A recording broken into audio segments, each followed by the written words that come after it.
If you've ever tried to write fiction or even fact, you've probably learned how important editors are. Editing is extremely important if you are serious about writing. And it's not just help editing that you'll need. You'll also need to find people who are actually willing to read your work and to give you feedback. And that's the part that none of us likes. You know, my dad is a professional writer. He works for a news organization. Back when I was a teenager, he would occasionally ask me to proofread his columns. This isn't because I was some genius at editing or style or anything like that. No, it's because I was a normal person, well, as normal as I could be, and I could look at his writing with fresh eyes and a new perspective. Well, that's the same thing that you need for your writing. Well, the interesting thing is that writing has actually always been like this. It's surprisingly easy to find evidence of how editors, beta readers, and even ordinary readers influenced how certain 19th century novels were composed, for example. So look at Charles Dickens. The type of serialized novel that Dickens wrote meant that he would receive reader and publisher feedback as he went along. In other words, it wasn't really a case of a genius writing everything at one go. In fact, all great writers need to be willing to respond to criticism and commentary on their work. Now, 18th century Chinese literature is no exception. However, there are a few aspects of Dream of the Red Chamber that are kind of unusual. Now, I wouldn't recommend taking authorial advice from Cao Xueqin, the man who wrote Dream of the Red Chamber.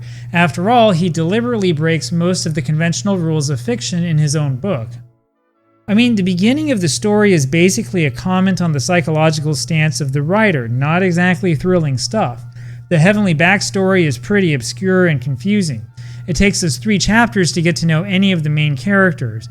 And then once we know them, we have this crazy detour in chapter 5 with all these confusing predictive poems. Some of these poems are about characters that we haven't even met yet. In fact, one of the poems is about a character that hasn't even been born yet. It's fascinating literature, sure, but it's also just about as unconventional as you can possibly get. And you know, if you think about it, a lot of the techniques that Cao Xueqin uses here simply would not work in the European literary world of serialized novels. But the really fascinating thing about all of this is that we know that Cao Xueqin also had an editor. In fact, there seems to be evidence that he may have had multiple editors or multiple beta readers. This is the confusing and sometimes contradictory story of the so-called Zhiyan and the other manuscript commentaries. And in an unexpected way, the existence of these commentaries have made the book even more memorable. You see, the question that any writer has to ask themselves is how in the world they can get people interested in their writing. It's the same whether you're an author, a columnist, a blogger, or even somebody just posting some junk on Reddit or a message board. It's one thing to write something, it's another thing entirely to get somebody else to read it. As bizarre as this might seem, one of the reasons why Dream of the Red Chamber has been so popular over the last century or so is because of the old draft manuscripts that exist. And this is going to require telling you a little bit of the story behind the story for it to make sense. Cao Xueqin grew up in a wealthy family in Nanjing. However, his father, Cao Fu, was dismissed from his lucrative post that forced the family to move to Beijing. Cao Xueqin spent the rest of his life in poverty and obscurity and seems to have worked on his manuscript novel for decades. Now, it seems that Cao Xueqin passed away sometime around 1763 or 1764. There is some evidence that early drafts of the first 80 chapters of the novel spread among his friends and others as much as a decade before that, and we know this because some of the manuscripts survived the centuries. That fact alone is simply fascinating for textual criticism, so here you have the ultimate opportunity for second guessing. After all, anybody can look at an early draft of a book and question why the author changed this or that. Second guessing like this is actually pretty addicting. Now, the biggest problem with Dream of the Red Chamber is that there's a gap of almost 30 years between the death of the author and the first officially published volume. That would be this volume, the Chengjiaben, or the first Chenggao edition, first published in 1791. The reason for that name is that 2 men, Cheng Weiyuan and Gao, edited the manuscript that existed. It seems that these 2 men also drafted the final 40 chapters of the novel, though it's not sure if they came up with the ending themselves or if they were using notes that Cao Xueqin had left behind. It's also possible that Cao Xueqin actually did finish the book when he was alive. Nobody knows. There's speculation all over the place, and in this case, the absence of evidence is certainly not the evidence of absence. In fact, Cheng Weiyuan and Gao claimed in both of their published editions of the book that the ending that they wrote was based directly off drafts that they ascribed to Cao Xueqin.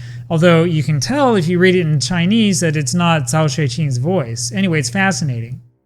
Now, complicating the issue is the fact that some of the characters suffer a fate at the end that doesn't seem to be consistent with the poetic predictions in Chapter 5.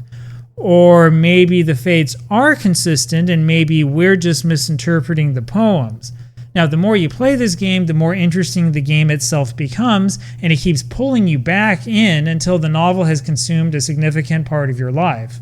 Now, the book itself is quite fascinating, sure, but it is that process of editing that makes the book so enduring and addicting. The early drafts were fantastic, which is the reason why these manuscripts were copied and spread even before Cao Xueqin passed away. But the speculative game of trying to decipher the author's original intent is really unique to this book. It's the sort of thing that has attracted the best and the brightest Chinese literary scholars for well over a century. Now, the reason why I thought about all this is because of a recent post on the self-publishing subreddit where an author talked about spending money to try to get influencers to push their book.